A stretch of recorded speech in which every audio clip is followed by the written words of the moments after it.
Good morning, students. Today we will discuss the third chapter of the biology of class 9th, and third chapter in your book is the diversity in living organism. Third chapter is biodiversity or diversity in living organism. Diversity in living organism. अब dead body का diversity तो हम calculate नहीं करेंगे ना, जो living organism है उसी का डाइवर्सिटी देखेंगे। तो देखते हैं बायोडाइवर्सिटी। तो डाइवर्सिटी से ही पता चल रहा है, मीन्स डाइवर्स मीन्स बहुत सारा, एवरी फॉर्म, हर जगह, मतलब एवरी वेयर प्रेजेंट, हर जगह जो प्रेजेंट होता है उसको डाइवर्सिटी कहते हैं। तो हमारे अर्थ में बहुत डाइवर्स फॉर्म में लिविंग ऑर्गेनिज्म पाए जाते हैं। हर तरह के जीव जंतु प्रेजेंट होते हैं, प्लांट भी हर तरह के प्रेजेंट होते हैं। तो हम लोगों को यहाँ से देखना है कि इस डाइवर्सिटी को पढ़ने से पहले हम ये जानेंगे कि from where place the living organism form, मतलब किसी भी ऐसे कौन से जगह से लिविंग ऑर्गेनिज्म का फॉर्मेशन हुआ। डायरेक्ट इंसान तो नहीं बना होगा, डायरेक्ट बंदर नहीं बना होगा, तो जाहिर सी बात है कहीं ना कहीं तो एक माइक्रो मॉलिक्यूल के फॉर्म में लिविंग ऑर्गेनिज्म एग्जिस्ट किया होगा, जिसके बाद डेवलपमेंट के थ्रू वो बढ़ते लास्ट में ह्यूमन बीइंग के फॉर्म में आया। तो हम देखते हैं लिविंग ऑर्गेनिज्म को दो पार्ट में डिवाइड किया गया है। Living organism is divided into two parts, prokaryotic and eukaryotic.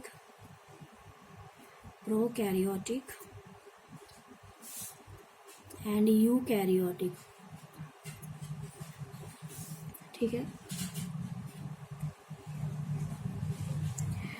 Prokaryotic से ही पता चल रहा है, मतलब कैरियन से पहले, मतलब न्यूक्लियर मेम्ब्रेन बनने से पहले, मतलब प्रिमिटिव। ठीक है। और यूकैरियोटिक मतलब रिसेंट, करंट और प्रेजेंट, अभी जो चल रहा है।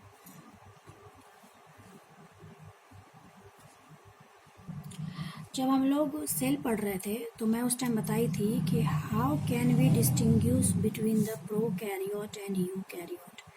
तो मैं वहाँ बताई थी कि सेलुलर ऑर्गेनेल्स वगैरह ऑल प्रेजेंट थे प्रोकैरियोट में, बट मेम्ब्रेन बाउंड ऑर्गेनेल्स नहीं थे प्रोकैरियोट में, और मेम्ब्रेन बाउंड ऑर्गेनेल्स फॉर्मेशन होने लगा यूकैरियोटिक में।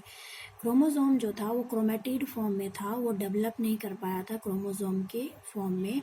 लेकिन यूकैरियोटिक में क्रोमोसोम जो होता है वो क्रोमेटिड से क्रोमोसोम की ओर फॉर्मेशन होने लगा था। मीन्स ये डेवलप्ड होते होते एक अपने आप को इवॉल्व कर रहा था, मतलब इवोल्यूशन में सपोर्ट कर रहा था। लेकिन यहाँ पे इवोल्यूशन नहीं के बराबर था, वहाँ प्रिमिटिव स्टेज था। और ये एंशिएंट, ये आपका प्रेजेंट स्टेज है, मतलब in the historical word it is ancient time and it is a current time, modern time. तो देखते हैं प्रोकैरियोटिक में हम लोगों ने यूनिसेलुलर को डिस्कस करेंगे। प्रोकैरियोटिक मीन्स यूनिसेलुलर, और यूकैरियोटिक को भी दो पार्ट में बांटा गया है, eukaryotic unicellular and eukaryotic multicellular. Eukaryotic unicellular and eukaryotic multicellular. ठीक है। प्रोकैरियोटिक में सिर्फ एक पढ़ना है, एक ही है यूनिसेलुलर, और यूकैरियोटिक में यूकैरियोटिक को दो पार्ट में डिवाइड किया गया है। एक आपका यूकैरियोटिक यूनिसेलुलर और यूकैरियोटिक मल्टीसेलुलर। तो प्रोकैरियोटिक यूनिसेलुलर में फर्स्ट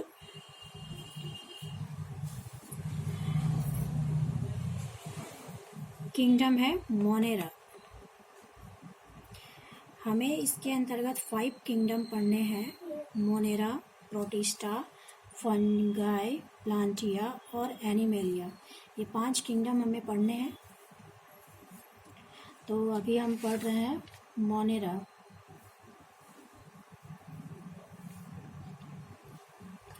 तो यहाँ से पता चल रहा है प्रोकैरियोटिक मतलब एंशिएंट, प्रिमिटिव, यूनिसेलुलर। तो मोनेरा का फंक्शंस क्या क्या हो सकता है? प्रोकैरियोटिक, यूनिसेलुलर, नाम से ही। तो इसका फर्स्ट पॉइंट क्या हो जाएगा? प्रोकैरियोटिक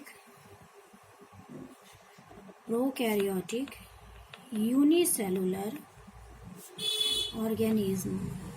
क्या है ये? Prokaryotic unicellular organism.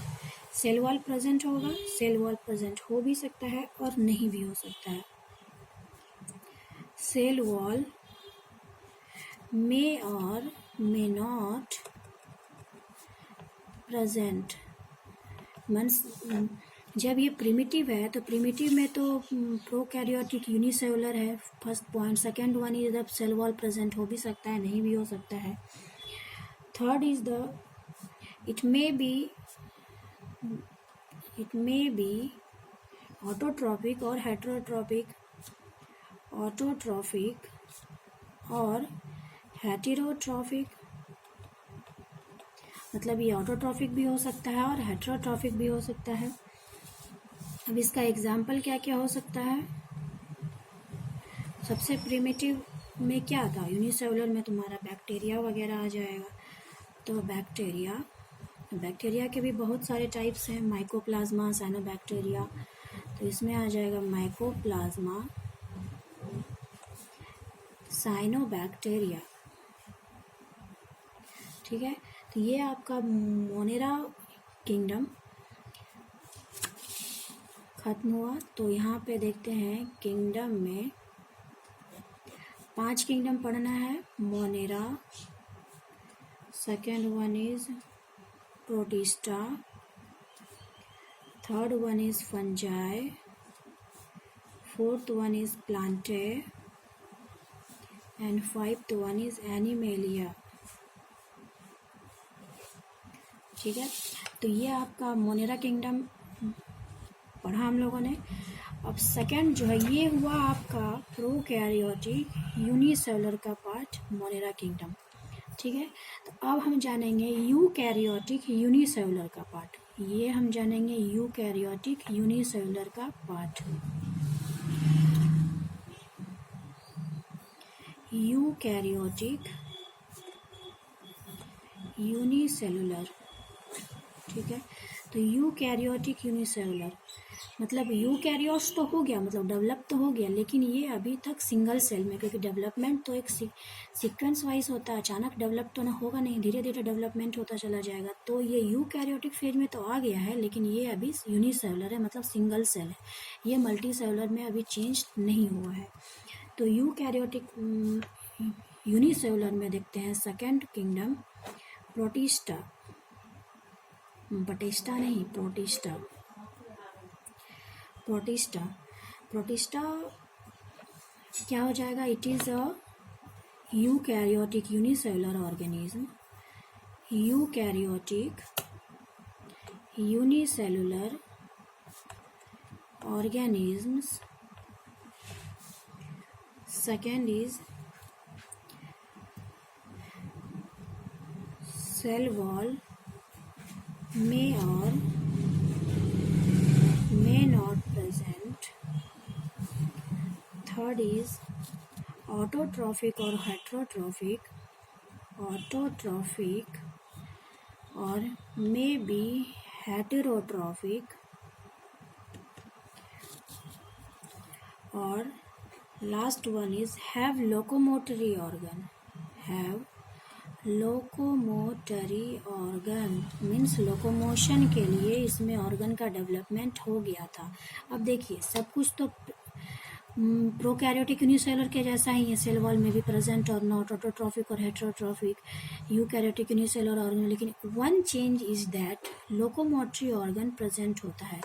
जैसे कि अमीबा में सूडोपोडिया प्रेजेंट होता है, जिसको फॉल्स फीट भी कहते हैं, सीडोपोडिया जिसको फॉल्स फीट भी कहते हैं, मतलब ये मूवमेंट के लिए जो हेल्प करता है, ये सब जो आउटग्रोथ वगैरह है, ये सब क्या है, ये सब सीडोपोडिया है जो अमीबा को मूवमेंट करने में हेल्प करता है।